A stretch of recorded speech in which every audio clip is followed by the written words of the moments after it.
ውልቃዊ ናይ ሚድያ ትካለይ ተወሪሩ ሓዲሩሎ ዝበለ ጥርዓን ዘቕረበ ወናኒ ደደቤት ሚድያ ዝኾነ ሃይለ ትማሊ ናብ ዘውግሕ ትካሉ ተሰሪዑ ምሕዳሩ ኣፍሊጡሎ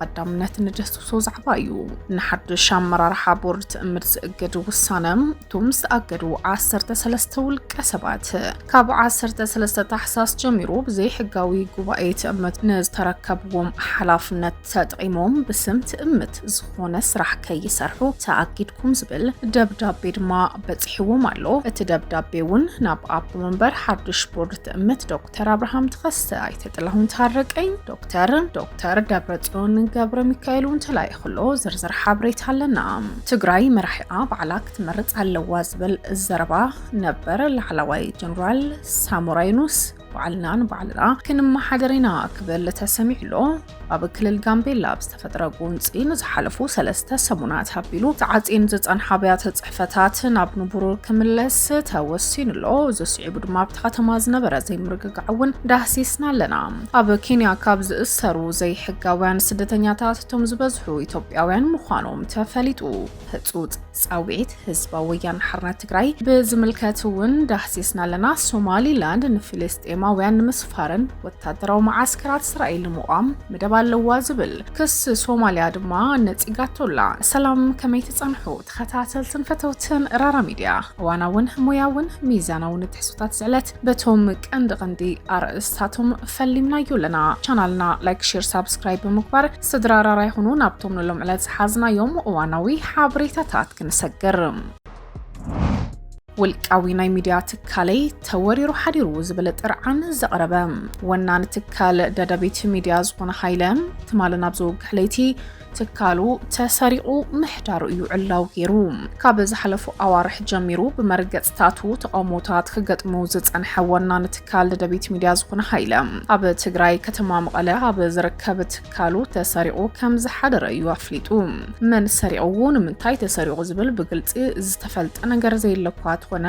ንብረትና ተወሪርናልና በፍላይ ድማ ካሜራታት ኮምፒውተራት ኔክ ማይካት ኮታስ ኩሉና ስቱዲዮ ንብረታትና ተወሪሩሎ خبልዩ አፍሊጡ ዘሎ ብርግጽቲ ኣብ ልዕልት ትካል ዝተገብረ ስርቅ ስዒቡ ብዙሓት እናኾነኑ ዝርከቡ እንትኾኑ ፖሊስ ኮሚሽን ትግራይ ኣብ ጉዳይ ዝሓቦ ዝኾነ ዓይነት መብርህ ግን የለን እቲ ትካል እውን ህጹጽ ዝኾነ ሓገዝ ካብ ህዝብ ዝሓተተን ትትከውን ዝምልከቶ ኩሉ ኣካል ተረባሪቡ ንብረት ትካል ከመለስ ካብ ከተማ እንተይ ወፀን ተይተሸጠውን ሓጉዝና ክብልዩ ተሰሚዑ ንብረት ተሰሪቆም ንዘምለጡ ክገዝኡ ወይ ድማ ንብረት ሃብ ኢዶም እንተተረኪቦም ግን ብሕጊ ከም ዝሕተቱ بمقلاص دما حزبي كتحاببروم محصن تقريبو زلو تكالي ناي حزب يو انا حزبي يزقالس بزبل زرباتاتو زلل حيلابت مقله زركب تكال زنبرو سراحتنياتات وسوناتن تخونو بركت زبلو ادم حز زنبرو سراحتنياتات دما مهيا كفلناي كعلم بزغبا زي تخفلو زف مهيا لنا بزبل كابت تكال دما بفقادوم يلقو منبارم حبريت አለው بفلاي ابز حلفو وارح جميرو مسنطاف محبرو ميديا لفعتي تسفام اب طرفن وططن اتيو زصنح هايلم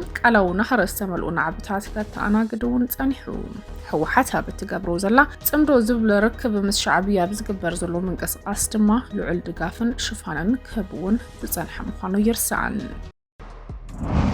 نحدوش أمرارحا بورد تأمت زأجد وسانا نتوم زتأجدو عصرت سلسته والكسبات كاب عصرت سلسة حساس جميرو بزي حقا وقبائي تأمت نزتركب وحلافنا تدعيمهم بسبب تأمت زخونة سراح كي يسرحو تأجدكم علوهم زبل دبدابي بتصحيوهم علوهم بيت فردي مقلب عسران كلتن تحساس ناب نفس وكفهم والكسبات بزتصحفو دبدابة ناب سراح كي يأتو دبدابي زتصحفن تخون عبو من برحادوش بورد مسخونه دكتور ابراهام تهستم غزياو وانا فصام مسرح تمسخونه هايته طلاهون تحرقنين ابلات حدش بورد تمسخونه دكتور دبرጽዮን ገብረ ሚካኤልን دكتور አዲስ አለም ባሌማ ዝርከቡ ካሉት 10 ሓደውል ቀሰባት ትደብዳቤ በጽሕዎም ዘሎ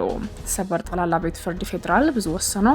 ማእኸላይ ፍርዲ መቀለብ ዘጽድቁ መሰረት ድማ 13 ታህሳስ ጀሚሩ እቶም በዘይ ሕጋው ጉባኤት እምት ረኺቦም ተባሂሎም ተጠቀሱ ብስምት እምት ዝኾነ ስራሕ ከይሰርሑ እዮም ተኣጊድኩም ኣለኹም ክብልዩ ቤት ፍርዲ መቐለ እውን ብ22 ታሕሳስ ናብ ነፍሲ ወከፎም ውልቀ ሰባት ኣብ ደብዳቤኡ ኣፍሊጡ ዘሎ ብመሰረት ዝውን ውሳነ ሰበር ጠቅላላ ቤት ፍርዲ ፌደራል እውን ኣጽዲቕዎ ምንባሩ ይርስዓን ቶም እገዳ ዝተገበረሎም ኣካላት ድማ ክሳብ ሕዚ ዝሃብዎ ግብረ መልስ ግን የለን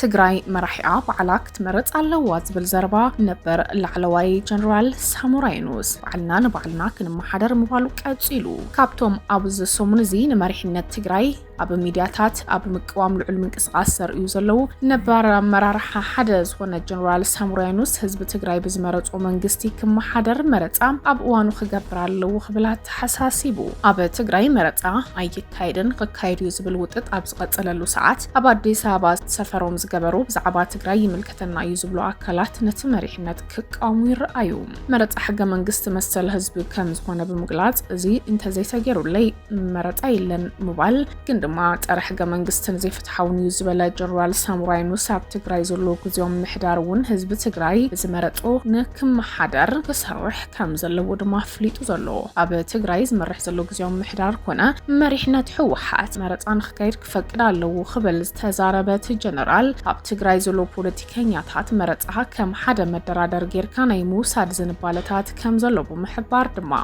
እዚ ግን ትክክል ኣይኮነን ክብል ይሓቢሩ ህዝቢ ትግራይ ክሳብ ሕዚ ኣብ ፌደራል ውክልና ከም ዘይብሉ ብምዝኽኻር መራሕቱ ክመርጽ ኣብ ፌደራል ተወካለ ኣካል ክገብር ኣለዎ ክብል ኣረዲኡ ቅድሚ ኩናት ትግራይ ኣቢሉ ቤት ምክሪ ፌደራል ኢትዮጵያ መረጻ ክልል ትግራይ ተፈጻምነት ከም ዘይህሉ ገሊጹ ምንባሩ ዝርስዕ እኳ ተዘይኮነ መንግስቲ ክልል ትግራይ ግን ኣብ እዋኑ መረጻ ምክያድ ዘይዋገየሉ መሰል ዓርሰ ውሳኑ ከም ዝኾነ ይኣምን ነይሩ ሕዚ ግን ዝተፈላለዩ ሸነኻት ዝረኣዩ ዘለዉ እንትኾኑ ዝተፈላለዩ ሓሳባት እውን ይወሃቡ ኣለዉ ገሊኦም ውድባት ንክልተ ተኸፊሎም ድማ መረጻ ኣይካይድ ኣብ ዝብል ውጥጥ ዝርከቡ እዮም ኣፍልጦ ዘይረኸበ ውድብ እናሃለወ ከመይሉ መረጻ ክካይድ ኣይካይድን ዝብል ውጥጣት እውን ኣብ ትግራይ ዝቐጸሉ እዮም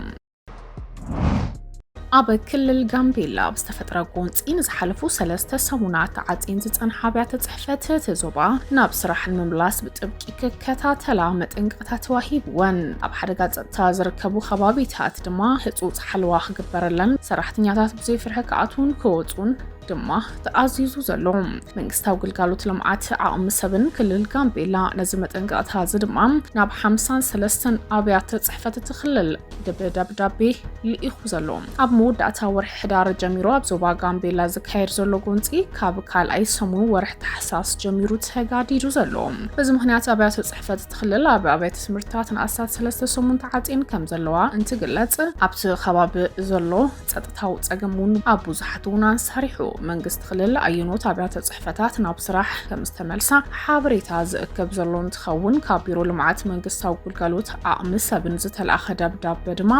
ንዝሓለፉ 3 ሰሙናት ብሰንኪ ዘጋጠመ ምፍርራስ ጸጥታ ግልጋሎት ኣብያተ ጽሕፈት ተበታቲኑ ከም ዘሎ እዩ ኣመላኺቱ እንትኾነ ግን ኣብዚ ሕዚ እዋን ኣብ ከተማ ጋምቤላን ካልኦት ጸጥታ ዝተበታተነሎም ከባቢታት አንጻራዊ ሰላም ሰፊነሎ እንትብሉ ከም ውጽኢት ድማ መንግስት ክልል ናብ ንቡር ግልጋሎት ክምለሱ ኩሎም ሰራሕተኛታት ቤት ጽሕፈት ናብ ንቡር ናይ ስራሕ መደባቶም ከኣቱ ክፈቅድ ወሲኑ ዘሎ እቲ ደብዳቤ ሰበስልጣን መንግስቲ ነቲ ጉዳይ ኣጉሊሖም ካብ 22 ታሕሳስ ጀሚሩ ነቲ ዝተቋረፀ ስሩዕ ዝኾነ ስራሕ መንግስቲ ዳግማይ ክጅምሩ ኣተሓሳሲቡ መንግስቲ ክልል ኩለን ኣብያተ ጽሕፈት ናብ ስራሕ ክምለስ ኣዚዙ እኳ እንትነበረ ገና ስክፍታታት ጸጥታ ዘለዎም ከባቢታት ከም ዘለዎ መላኺቱ ብተመሳሳሊ ጉዳይ ዝምልከት ካብ ቢሮ ልምዓት መንግስታዊ ግልጋሎት ዓቕሚ ሰብን ክልልን ዝተለኣኸ ደብዳቤ ኣብዞም ከባቢታት ንዝርከባ ኣብያተ ጽሕፈታት ጸጥታ ከም ዝተወሃበ ድማ ኣፍሊጡ ዘሎ ኣብ ኬንያ ካብ ዝእሰሩ ዘይሕጋውያን ስደተኛታት እቶም ዝበጽሑ ኢትዮጵያውያን ምዃኖም ተፈሊጡሎ ካብ 24 መስከረም ጀሚሩ ክሳብ ናሓሴ 2025 ኣብ ኬንያ ካብ ዝተኣሰሩ ሕጋዊ ሰነዳት ዘይብሎም ስደተኛታት እቶም ልዕሊ 70 ሚእታዊ ኢትዮጵያውያን ከም ዝኾኑ እንተፍልጥ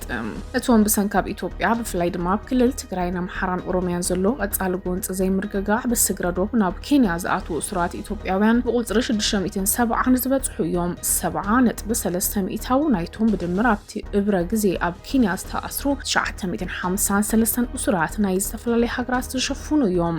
ንኢትዮጵያውያን ስዒቦም ድማ ሶማልያውያን፣ ብሩንዳውያን፣ ኤርትራውያን ብቀደም ተኸተል ተሰሪዖም ኣለዉ። በተዛማዲ ድማ ዝተረጋግዐ ጸጥታ ምዕቡል ማሕበራዊ ቁጠባዊ ትምህርታውን ኩነታት ኤርትራን ብዙሓት ጎረባብቲ ህዝብታት መሕሰብ ስደተኛታት ኮይኑ ምህላውን ፕሬዚደንት ዊልያም ሩቶ ኣብቲ ኣጋጣሚ ጠቂሱ ነይሩ። ብዘይካ ዝተጸብጻብ ኬንያ ካብ ምብራቕን ማእኸላይን ኣፍሪቃ ዞባ ዓበይቲ ቃላያት ቀርኒ ኣፍሪካ ንዝመጹ ስሩዓትን ዘይስሩዓትን ስደተኛታት ቀንዲ መተሓላለፊት ማእኸል ምዃና እዩ ዝግለጽ። ህጹጽ ጻውዒት ህዝባዊ ወያነ ሓርነት ትግራይ ክስታት ህዝባዊ ወያነ ሓርነት ትግራይ ሰሙናዊ ብመግለጽታት ተዓጅቡ ዝኸይድ ዘሎ እንትኸውን ተመዛበልቲ ኩናት ትግራይ ኮነ ተባሂሉ ክጠምዩ ይግበራሉ ክብል ህዝባዊ ወያነ ሓርነት ትግራይ ከሲሱ ዘሎ ትውድብ ኣብ ዝወፅኦ መግለጺ ህጹጽ ጻውዒት ንሰብኣዊ ደገፍ ቁጽሪ ናይቶም ብሰንኪ ጥሜትን ሕማምን ዝሞቱ ዘለዉ ሰባት ብንኽሪ ይውስኻሉ ክብል ገሊጽዎ። ድሕርቲ ካብታ ብሕዳር 2013 ዝተሰርዐ ንድሓር ድማ